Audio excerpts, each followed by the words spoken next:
देश न्यूज में आपका स्वागत है। मैं हूं आपके साथ धर्मिष्ठा और आप देख रहे हैं हमारा खास कार्यक्रम चक्कर राजनीति का। मध्य प्रदेश में कांग्रेस विधायक दल की पहली बैठक भोपाल स्थित प्रदेश कार्यालय में हुई।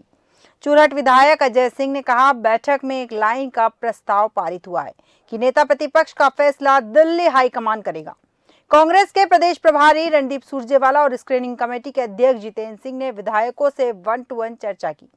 बैठक में पीसीसी चीफ कमलनाथ शामिल नहीं हुए। कांग्रेस के एक पदाधिकारी ने बताया कि कमलनाथ का कार्यक्रम छिंदवाड़ा जिले में पहले से तय है। पार्टी के प्रदेश प्रभारी रणदीप सिंह सुरजेवाला, स्क्रीनिंग कमेटी के अध्यक्ष भंवर जितेंद्र सिंह, पूर्व सीएम दिग्विजय सिंह बैठक में पहुंचे। दिग्विजय सिंह ने मीडिया के सवालों पर बस इतना कहा कि कैबिनेट का गठन हो गया है और बीजेपी ने ओबीसी वर्ग से मुख्यमंत्री बनाने के साथ ही सामान्य और अनुसूचित जाति वर्ग से एक डिप्टी सीएम बनाए हैं। ऐसे में कांग्रेस में आदिवासी विधायक को नेता प्रतिपक्ष पद देने पर विचार हो रहा है। हालांकि कांग्रेस में ओबीसी के चेहरे पर के तौर पर विजयपुर विधायक रामनिवास रावत शामिल हो सकते हैं। आदरणीय साथियों, आज देखो उनको पहली बैठक आज सौहार्दपूर्ण वातावरण, माननीय जितेंद्र सिंह जी पूर्व रक्षा मंत्री और महासचिव भारतीय राष्ट्रीय कांग्रेस, विशेष पर्यवेक्षक के तौर पर अखिल भारतीय कांग्रेस कमेटी की ओर से उसमें शामिल हुए। सब साथियों ने, सब विधायक साथियों ने यूनानिमसली एक सम्मति से प्रस्ताव पारित किया कि कांग्रेस के अगले विधायक दल के नेता का चयन वो अखिल भारतीय कांग्रेस कमेटी के अध्यक्ष माननीय श्रीमान मल्लिकार्जुन खड़गे जी के ऊपर छोड़ते हैं। हमने माननीय जितेंद्र सिंह जी ने और मैंने कहा फिर भी हम सारे विधायक साथियों की राय लेंगे। 60 के करीब विधायक, 60 या 61 विधायक माननीय जितेंद्र सिंह जी से और मुझसे अलग अलग मिले। उन्होंने भी पार्टी को मजबूत करने के लिए अपनी राय दी है। हमने सब विधायक साथियों को राय दी है कि मध्य प्रदेश की जनता के पहरेदार और प्रहरी के तौर पर हमें विधानसभा में और विधानसभा के बाहर अपनी भूमिका निभानी है। हम ये सुनिश्चित करेंगे कि लोगों की आवाज विधानसभा के पटल से और विधानसभा के बाहर उठे। वो सारे वादे जो भारतीय जनता पार्टी ने किए थे, एक प्रहरी के तौर पर हम सुनिश्चित करेंगे कि वो सारे वादे भारतीय जनता पार्टी की सरकार लागू करे। ये एक लाइन का प्रस्ताव पारित हुआ है कि हम सब मिलकर हाई कमांड के ऊपर छोड़ते हैं, वो फैसला करें कौन नेता प्रतिपक्ष बने। सर, लोकसभा को लेकर भी कोई चर्चा की गई, क्योंकि चुनाव सामने आ। देखिए, जब राजनीतिक लोग किसी कमरे में बैठते हैं तो भिन्न भिन्न मुद्दों की चर्चा होती है। यहाँ पर क्या क्या चर्चा हुई ये बताना मुझे संभव नहीं। अजय सिंह जी का नाम भी तेजी से चला है। किसी का नाम नहीं चल रहा है, जिसका नाम हाईकमांड तय करेगा उसका चलेगा। सुना आपने कहा कि जिसका नाम हाई कमान तय करेगा उसी का नाम नेता प्रतिपक्ष के लिए फाइनल होगा। इसी विषय पर चर्चा के लिए हमारे साथ मेहमान जुड़ चुके हैं। वंदना त्रिपाठी जी हमारे साथ जुड़ चुकी है, भाजपा प्रवक्ता केदार सिरोही हमारे साथ जुड़ चुके हैं, कांग्रेस प्रवक्ता, और आर.के. शुक्ला जी हमारे साथ जुड़े हैं, राजनीतिक विश्लेषक। आप तीनों मेहमानों का देश न्यूज में बहुत बहुत स्वागत है। सबसे पहले केदार सिरोही जी, मैं आपके पास आऊंगी, आपसे जानना चाहूंगी कि कांग्रेस की बैठक हुई, बैठक में नेता प्रतिपक्ष तय किया जाना था। जैसा कि कांग्रेस लगातार भारतीय जनता पार्टी से पूछ रही थी कि सीएम कब घोषित किया जाएगा, सीएम कब घोषित किया जाएगा, लगातार ये सवाल कांग्रेस की तरफ से उठाया जा रहा था। अब जब नेता प्रतिपक्ष चुनने की बारी आ रही तो कांग्रेस को भी उतना ही समय लग रहा है, इसका कारण क्या है? देखिए, ये प्रक्रिया है अपने लोगों में जो बेस्ट लोग हैं उसको चुनने की, और अभी कल तो सीएम 2 दिन में ही पहले बने हैं, तो इतनी अभी बहुत ज्यादा जल्दी का सवाल नहीं रहा है। तो 1-2 दिन में हमारे यहाँ भी ये प्रक्रिया हो जाएगी। बड़ी आसान प्रक्रिया है ये, तो इसमें कोई बड़ा मुझे बड़ा विवादित या कोई बड़ा मतभेद या कोई बहुत टिपिकल चीज तो लगती नहीं है। एक रूटीन प्रक्रिया के तहत जो आराम से मुझे लगता है कि अगले 2-3 दिन में हो जाएगा। ठीक है, बिल्कुल सही कहा, अगले 2-3 दिन में हो जाएगा। तो अभी वर्तमान में आपके विधायक दल का जो नेतृत्व है वो कौन करेगा? देखिए, अभी हमारा जो अध्यक्ष हैं जी पार्टी के, वो कमलनाथ जी हैं। विधायक दल के नेता का चुनाव होना है, इसके लिए आज हमारी बैठक हुई थी और सभी ने सर्वसम्मति से हमारे सारे नेताओं ने हमारे हाईकमान के ऊपर निर्णय छोड़ दिया है। जी अब जो हमारी पार्टी के हाईकमान, जो हमारे शीर्ष लीडर्स हैं, वो जो जिसको भी ये दायित्व देंगे, देखिए पार्टी में ये सब चीजें दायित्व होता है। जी बहुत बड़ी पार्टी है, इस पार्टी में सबको अपनी अपनी भूमिका रखने का, अपने अपने भूमिका के हिसाब से काम करने का पार्टी निर्धारित करती है। जो योग्य व्यक्ति होगा उसको हमारी पार्टी की तरफ से चुन लिया जाएगा। बिल्कुल सही कहा कि जो योग्य व्यक्ति होगा उसे हमारी पार्टी की तरफ से चुन लिया जाएगा, उसे नेता प्रतिपक्ष बना दिया जाएगा। वंदना जी, आपके पास आऊंगी यहाँ पर। जैसे भारतीय जनता पार्टी ने सत्ता पक्ष से नेता चुन के दे दिया है, मोहन यादव जी के नाम पर मोहर लगा दी है। मजबूत विपक्ष की आशा तो भारतीय जनता पार्टी को भी होगी, क्योंकि मजबूत विपक्ष जो होता है वो लगातार सत्ता पक्ष को काम करने के लिए प्रेरित करता है। तो आप किस तरह से देखती है विपक्ष को, और नेता प्रतिपक्ष जो विधायक दल का जो नेता होगा, जो सदन में अपनी बात रखेगा, उसे किस रूप में देखती है?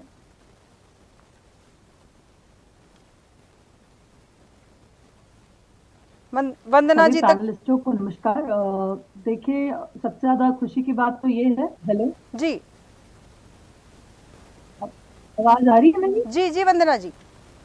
देखिए, सबसे ज्यादा खुशी की बात ये है कि कम से कम आज कांग्रेस कमेटी, कांग्रेस की जो कांग्रेस पार्टी की कमेटी है, उसने इस पे चर्चा की नेता प्रतिपक्ष कौन होगा। क्योंकि मुझे याद, हमारे मुख्यमंत्री का चेहरा नहीं था, चुनाव जी का चेहरा कौन। जब चुनाव के बाद हम चुनाव जीत, फिर उन्होंने उसमें बताया हमारा मुख्यमंत्री का चेहरा कौन। लेकिन जब कांग्रेस पार्टी अपना नेता प्रतिपक्ष नहीं कर पाती, आला कमान से ये विनती करती है कि उनका नेता प्रतिपक्ष तय करे, तब कांग्रेस पार्टी क्यों भूल जाती है कि मौका चिंतन करके ही कोई बड़ा निर्णय लिया जाता है। अगर हम समय ले रहे थे अपने नेता को चुनने, बिल्कुल नेता को चुनने में, तो ये एक जनरल सी प्रक्रिया है कि इतने लोगों में एक व्यक्ति को तय करना इतना आसान नहीं होता है। कम से कम कांग्रेस पार्टी को आज ये बात समझ में आई कि कठिन होता है एक दल में से एक व्यक्ति को चुनना नेता के रूप में। मुझे उम्मीद है कि कांग्रेस पार्टी एक अच्छे वरिष्ठ नेतृत्व को नेता के रूप में, नेता प्रतिपक्ष के रूप में तय करती है, क्योंकि एक अच्छा विपक्ष होता है तो कहीं ना कहीं एक अच्छा बहुत अपनी सत्ताधारी पार्टी है, अवश्य ही इस तरह की राजनीति वो बहुत वंदना जी, आपकी आवाज हम तक प्रॉपर नहीं पहुंच पा रही है। वंदना जी आपकी आवाज हम तक प्रॉपर नहीं पहुंच पा रही है। मैं अपनी टीम से कहूंगी आपसे पुनः संपर्क करने की कोशिश करें, ताकि हम आपकी आवाज दर्शकों तक पहुंचा सके। आर.के. शुक्ला जी, यहाँ मैं आपके पास आऊंगी, आपसे जानना चाहती हूँ, जिस तरह से नेता प्रतिपक्ष चुनने में कांग्रेस देर लगा रही है, सियासी हलकों में ये भी खबर चल रही है कि कमलनाथ जी और दिग्विजय सिंह के बीच में अंतरकलह नजर आ रही है, क्योंकि दोनों ही नेता अपनी अपनी पसंद के नेता को नेता प्रतिपक्ष बनाना चाहते हैं। चुने हुए ये है ना विधायकों का अधिकार है जी, लेकिन कांग्रेस पार्टी की जो परंपरा है वो प्रदेश स्तर पे कोई भी डिसीजन ना लेके केंद्रीय स्तर पे हर चीज को वहां पर वो आगे बढ़ा देते हैं कि जो हमारा केंद्रीय नेतृत्व डिसीजन लेगा वो हम सबको मान्य होगा जी। वही आज भी देखने को मिला। मैं कांग्रेस पार्टी के प्रवक्ता और कांग्रेस पार्टी के नेताओं से भी पूछना चाहता हूं कि भाई, जब आप लगातार हार पे हार होती जा रही है, जबकि प्रदेश की जनता ने आज भी आपके साथ में 40% जनता आपके साथ है जी, लेकिन आप उसके बाद भी एक प्राइवेट लिमिटेड टाइप का जो सीईओ पैटर्न है वो क्यों अभी ये तक आप चलाए बैठे हैं जी। होना क्या चाहिए था कि जो भी आपके विधायक थे, आज सभी मुख्य 6-7 विधायकों को छोड़ के सभी प्रदेश कार्यालय में थे। बिल्कुल। तो नेता प्रतिपक्ष का चुनाव आज के ही दिन हो जाना चाहिए। प्राइवेट लिमिटेड भाजपा में है, हो जाना चाहिए था। आप गलत डायरेक्शन पे बात कर रहे हैं। प्राइवेट लिमिटेड भाजपा में है, आप ये कल्चर भाजपा का है, हमारे यहाँ का कल्चर नहीं है। सर जी, निश्चित रूप से भारतीय जनता पार्टी ने एक पर्ची लेके दिल्ली से आदमी भेजा, उसके नाम का यहाँ ऐलान हो गया, तो ऐसा ही कुछ आप भी कर सकते थे, ताकि जनता के बीच में एक जो ना परसेप्शन जाता कि भाई हाँ, इनका डिसीजन आज के आज विधायकों ने चुना है। भारतीय जनता पार्टी ने निश्चित रूप से पर्ची बन के दिल्ली से इंटरनल हमारी बातें हुई हैं जी, इंटरनल हमारी चर्चा हुई है, उसमें कुछ नाम ऐसे तो है नहीं कि सारा ब्लेम के पहुंचा दिया होगा दिल्ली में। जी जी हम लोग भी 125 साल पुरानी पार्टी है शुक्ला साहब, जी केंद्र में भी सरकार चलाई है, जनहितों से सरकार चलाई है, प्रदेश में भी हमने सरकार चलाई है, जनता हमारे साथ है। पूरे देश में हम मुद्दों को समझते हैं, जनभावनाओं को समझते हैं, निर्णायक और निर्णय लेने की क्षमता हमें है, उसमें ऐसी कोई तकलीफ नहीं है। सर देखिए ये होता है कि हम लोगों को भी पॉलिटिकल बैलेंस करने की जरूरत होती है। बिल्कुल सही हर कहा। जगह आज की तारीख में बैलेंस वाली मुद्दों वाली राजनीति कहाँ है? जी आपने बात की मुद्दों की, मैंने बात की, या दूसरे ने बात की, या जो एंकर बैठे इनने मुद्दों की बात की। सर- मुद्दों पे बात कहाँ हो रही है? जब मध्य प्रदेश में जाति के आधार पर सीएम बनाए जा रहे हैं, छत्तीसगढ़ में जाति के आधार बाकायदा टाइटल लिखा जा रहा है कि फलाना जात का, फलाना वर्ग का। इससे आप क्या लोकतंत्र में संदेश देना चाहते हैं? जहाँ एक तरफ जातिगत हमारे को जनगणना समानता की कांग्रेस तरफ ही बढ़ना लेके चाहिए आई था, है। अम्बेडकर साहब का सपना था, केदार नेहरू जी, जी का सपना था, केदार गांधी जी का जी, सपना था, कांग्रेस पार्टी का जातिगत सपना जनगणना कांग्रेस ही जनसमानता लेके की आई तरफ है। बढ़े। जातिगत जनगणना कांग्रेस ही लेके आई है। सरोही जी, मैंने सब अपनी देखिए बात जातिगत जनगणना एक अलग विषय है। देखिए जातिगत जनगणना अधिकार देने की बात है। आपका सोशियो इकोनॉमिक स्टेटस आप बैलेंस क्यों नहीं करना चाहते? आज आपने देखा कि हमारे 74% लोगों के पास संतुलित भोजन करने का क्षमता नहीं है। आज ही के पेपर की हेडलाइन है। जी क्या ये हमारे लिए गर्व की बात है? हमारी स्कूलों में छत नहीं है, गरीबों के बच्चे 5वीं क्लास में 70% ड्रॉप आउट हो रहे हैं 5वीं क्लास में। ये मेरी नहीं, ये सरकार की रिपोर्ट है। आप अस्पतालों में जाइए, कांग्रेस सबसे ने ज्यादा क्यों नहीं अगर कोई उठाए? मर रहा है मृत्यु दर है बच्चों में तो गरीबों की है। यही पूछना चाह रही हूँ कि जब विपक्ष में आप बैठे थे तो यही मुद्दे आपने तब क्यों नहीं उठाए? तब क्यों सरकार से सवाल नहीं अरे किए? मैडम, तब आप लगे हुए थे केवल सड़क से जातिगत सदन जनगणना तक, पे। सड़क से सदन तक दिन भर तो लड़ते रहे हम लोग। आप लोगों ने ही कहा मुद्दों के आधार पर सरकार आ रही है। आप ही लोगों ने कहा था हमारी 160-163 सीटें आ रही है। आप ही लोगों ने कहा था 140-45 शुक्ला आ रही जी। है। क्लीन स्वीप हो रही है भाजपा का। केदार क्योंकि जनता में इतना आक्रोश था, जनता खुद बोल रही थी। देखिए हमारी जो पार्टी है, जो हमारी आइडियोलॉजी है, वो बहुत क्लियर है। हम लोग मुद्दों पर आधारित लोग हैं। हम लोगों की समस्याओं के समाधान पर काम करने वाले लोग हैं। ये हमारा बेसिक आइडिया। हमारे बीच में भेदभाव नहीं है। ठीक हम है। लोगों के उसमें गुमराह करना नहीं है। के- हम लोग लड़े तभी तो व्यापम का घोटाला सामने आया। ठीक है केदार हम जी, लड़े तभी मैं तो पुनः पटवारी आऊंगी आपके एग्जाम का पास। घोटाला आगे सामने शुक्ला जी। आया। जी शुक्ला जी। केदार जी, मैंने शुरू में ही बोला कि प्रदेश की जनता आज भी आपके साथ है, कांग्रेस पार्टी को पसंद कर रही है। 40% के आसपास आपको वोट प्रतिशत मिला है, ठीक है। अब जो भी दोनों पार्टियों के बीच में अगर कोई डिफरेंस है, आपने अभी देखा दो दिन पहले भारतीय जनता पार्टी में अपने विधायक दल का या सीएम दल का चुनाव किस प्रकार से हुआ। आपको उनसे सीख लेके आज का ही डिसीजन आज ही कर देना था। उससे आपकी पार्टी के प्रति जनता के बीच में एक स्ट्रांग संदेश जाता कि ठीक है। ये पार्टी कहीं न कहीं अपने आप को बदलने की ओर ठीक बढ़ है रही शुक्ला है। जी, पुनः आऊंगी आपके पास। जयंत सोमवंशी जी आपके पास आऊंगी। यहाँ पर जैसा कि केदार जी ने कहा कि हम मुद्दों को लेकर मैदान में थे, लगातार जो देखने को मिला, अगर भारतीय जनता पार्टी को घेरना चाहते थे तो बहुत सारे ऐसे मुद्दे थे जिस पर भारतीय जनता पार्टी को घेरा जा सकता था। बेरोजगारी का मुद्दा था, जैसे कि भ्रष्टाचार की वो बात कर रहे हैं, वो मुद्दे थे। लेकिन चुनाव के वक्त पे वो मुद्दे कहीं नजर नहीं आए। उसका खामियाजा भी कांग्रेस को देखना पड़ा है। यहाँ पर नेता प्रतिपक्ष की चर्चा चल रही है। नेता प्रतिपक्ष का नाम चुनने में कांग्रेस को देर हो रही है और लगातार कहा जा रहा है कि कमलनाथ जी और दिग्विजय जी की आपसी कलह की वजह से यहाँ पर नाम चुनने में समय लग रहा है। देखिए ये बिल्कुल एक आप मध्य सही बात प्रदेश कह रहे में हैं। सबसे बड़ा चुनाव से सरल और पहले- आसान चीज हो गई है। चुनाव से पहले दो कोई जो भी चीज होती है मुद्दे उसमें थे, दिग्विजय सिंह वो जी की और चुनाव के कमलनाथ समय जी की गायब बात का रख हो गए। देते हैं, जबकि ऐसा कुछ होता ही जिस नहीं। प्रकार से आज देखिए 20 साल से मध्य प्रदेश की जनता तरस रही है। जी शिक्षा, स्वास्थ्य हुआ, रोजगार हुआ। रोजगार के लिए बहुत बड़े आंदोलन मध्य प्रदेश के अंदर बहुत बड़ा घोटाला हुआ, व्यापम घोटाला हुआ, जी। पटवारी घोटाला हुआ, पटवारी भर्ती घोटाला हुआ। तो देखना पड़ेगा कि चुनाव आते ये मुद्दे कहीं ना कहीं खत्म हो गए थे। बिल्कुल। और जिस प्रकार से इन मुद्दों को भुनाना चाहिए था कांग्रेस को, वो कांग्रेस नहीं भुना पाई। आपसी कलह में लगी रही, इसका टिकट उसका टिकट, इसका गुट उसका गुट, यही चलता रहा पूरा इनके उस समय में, चुनाव के समय में। जी और आज अगर विपक्ष की भूमिका में अगर देखा जाए तो ये विपक्ष की भूमिका में रहता ही नहीं है बिल्कुल भी। क्योंकि इन्होंने 70 सालों में ज्यादातर समय सत्ता देखी है। तो मेरे को ये लगता है कि ये ये जो देरी हो रही है और लगातार ये जो गुटबाजी हो रही है, विपक्ष का चेहरा नहीं बन पा रहा है, ये गुटबाजी इनके शुरू से चली आ रही है और ये हमेशा चलती रहेगी और इसका भुगतान जनता को करना पड़ता है। जनता को एक मजबूत विपक्ष नहीं मिलता है, जिस कारण जनता की आवाज बहुत बुलंदी से ना विधानसभा में गूंज पाती ना कहीं गूंज पाती है जी। और आज जो सरकार जो बन गई है, रिमोट कंट्रोल सरकार बन गई है, उसमें आप मध्य प्रदेश में कितना भी चिल्लाते रहो, कुछ नहीं होने वाला है। दिल्ली से पर्चियां आएंगी, दिल्ली से लेटर आएगा, जो होना है तो वहां से होना है। ये स्थिति है तो मध्य प्रदेश की जनता को चुनाव बाद एक तरीके से देखा जाए तो लावारिस की तरह छोड़ दिया जाएगा।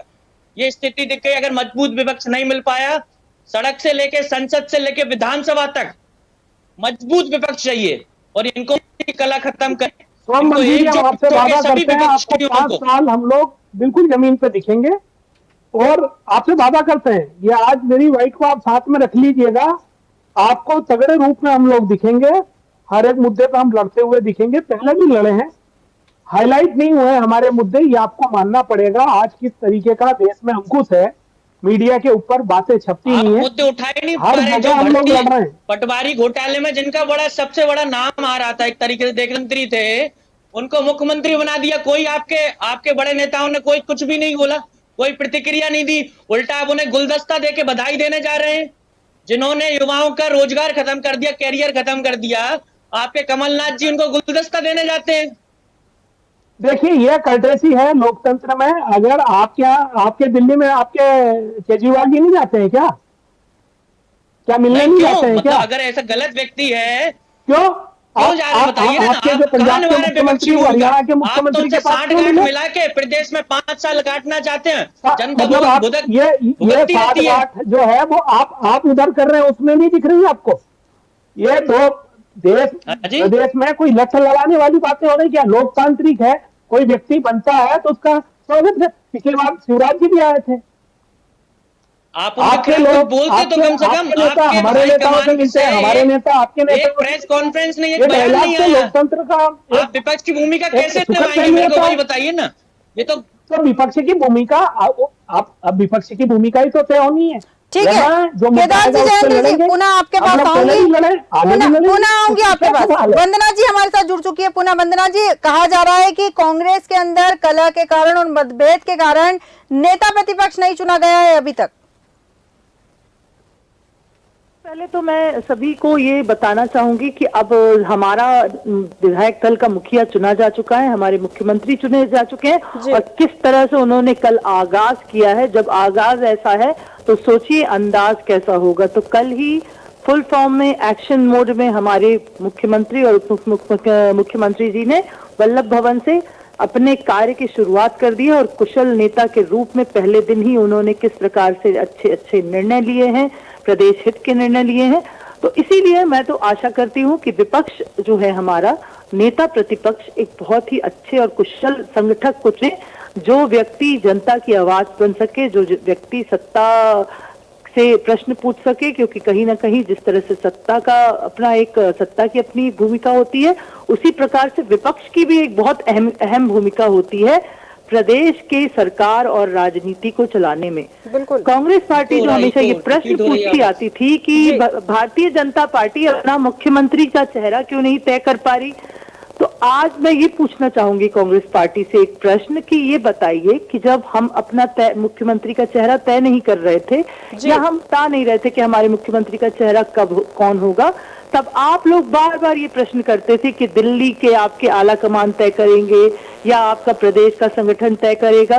तो जब आपको आज उसी जो परीक्षा है उससे गुजरना पड़ रहा है, तब शायद आपको ये समझ में आया होगा कि इतना बड़ा निर्णय इतनी आसानी से नहीं लिया जा सकता, सारे पैरामीटर्स को ध्यान रखते हुए, क्योंकि ये छोटा मोटा निर्णय नहीं होता है, चाहे वो मुख्यमंत्री हो चाहे नेता प्रतिपक्ष।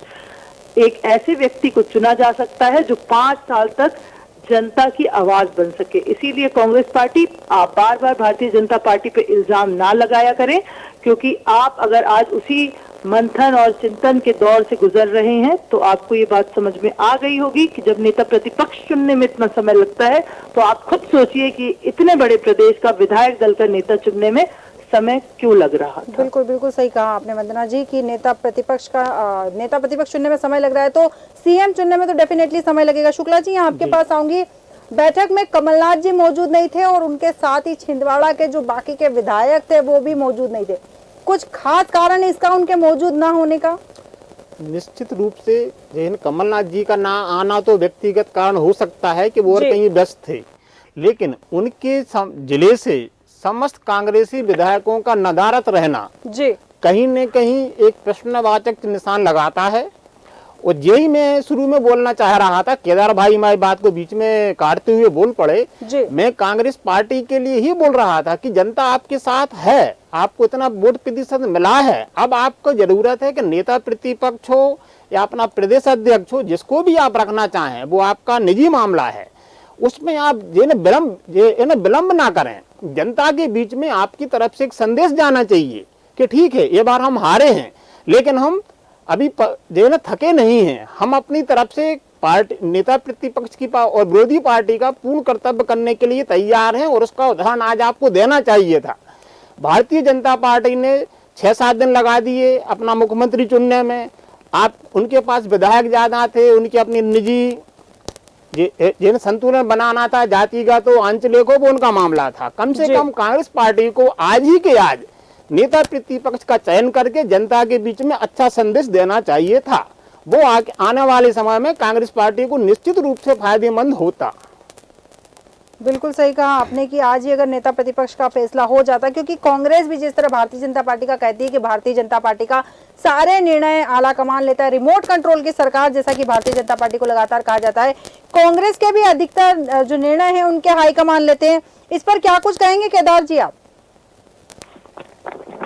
देखिए ये प्रक्रिया है। हमारे जो राष्ट्रीय अध्यक्ष हैं उनके पास हमारे यहाँ केवल लोगों की कमी नहीं है, उनकी लिस्ट भेज दी है, सब नाम आज एक पैनल बना के दे दिया है, और उसपे ये बहुत सी चीजें हैं जो डिस्क्लोज करने की नहीं होती है, मीडिया पे बात करनी नहीं होती है, पार्टी फोरम की बातें होती है, हमारी आपसी कोड ऑफ कंडक्ट होता है पार्टी का, उसके तहत है। तो ये एक रूटीन प्रक्रिया में है, इस पर मुझे ज्यादा बड़ा वो नहीं लगता है। देखिए लगेगा क्या, शुक्ला साहब ने सही कहा, ये आज नहीं, जैसे ही नेता प्रतिपक्ष बनते हैं और वो लड़ते हैं तो उसका मैसेज जाएगा, वो मुद्दे उठाते हैं तो उनका मैसेज जाएगा, वो सरकार की नकेल करते हैं तो मैसेज जाएगा।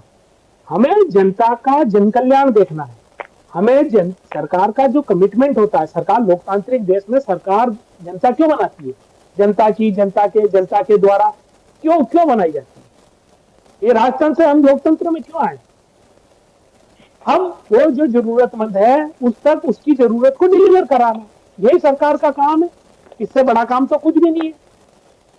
तो जो डिलीवरी है, जहां डिलीवरी में प्रॉब्लम है, जहां डिलीवरी में गैप है, जहां डिलीवरी में कम्युनिकेशन गैप है, उसको सामने लाना और सरकार के सामने उसको ठीक कराना। बिल्कुल सही। केदार जी इस बात में कितनी सच्चाई है कि दिग्विजय सिंह ने अपनी पसंद के नेता का नाम आगे किया है और कमलनाथ जी ने अपनी पसंद के नेता का नाम फाइनल किया है, आगे किया है बैठक के अंदर नेता प्रतिपक्ष के लिए, इसलिए इतना समय लग रहा है? देखिए दोनों सीनियर नेता बहुत ही सुलझे हुए हैं और लंबा राजनीतिक अनुभव है। उन दोनों ने मिलकर जो भी नाम दिया वो कांग्रेस पार्टी के व्यक्ति का नाम दिया, जो जनता ने जिसको जिता के भेजा है उसी में से एक का नाम दिया है। कैपेबिलिटी है, देखिए कोई बहुत अच्छा वक्ता है, कोई बहुत अच्छा डिबेट कर सकता है सदन में, कोई हमारा साथी हमारे दल के नेता ऐसे हैं जो सदन सड़क पर बहुत अच्छा लड़ लेते हैं, कोई में संगठनात्मक क्षमताएं हैं। तो तमाम तरह की सबकी अलग अलग अपनी एक क्षमताएं होती है लीडर की, हर व्यक्ति का अपना एक एसओपी होता है। तो जो अच्छा है उसको हम लोग लेके आ रहे हैं। ठीक है, मतलब साफ है कि कलह वाली जो बातें हैं वो झूठी है, टोटल झूठी है। ये तो मसाला है भाजपा की तरफ से मसाला है। वंदना जी आपके पास आऊंगी। जैसा कि केदार जी ने कहा कि भाजपा की तरफ से मसाला है, जबकि खबरें ये आ रही हैं कि कमलनाथ जी ने अपनी पसंद के नेता प्रतिपक्ष का नाम सजेस्ट किया है और दिग्विजय जी ने अपनी पसंद के नेता प्रतिपक्ष के लिए नाम सजेस्ट किया है, और इसीलिए बैठक में एक निर्णय नहीं हो पाया और ये निर्णय सीधा सीधा हाईकमान पे डाल दिया गया। देखिए वो एक जो मुहावरा है कह लीजिए या कहावत है कि हम हम आह भी लेते हैं तो हो जाते हैं बदनाम, जी। तो कत्ल भी करते हैं तो आवाज नहीं होती। तो हम लोग अगर कुछ भी करें तो आला कमान का निर्णय, रिमोट कंट्रोल की सरकार।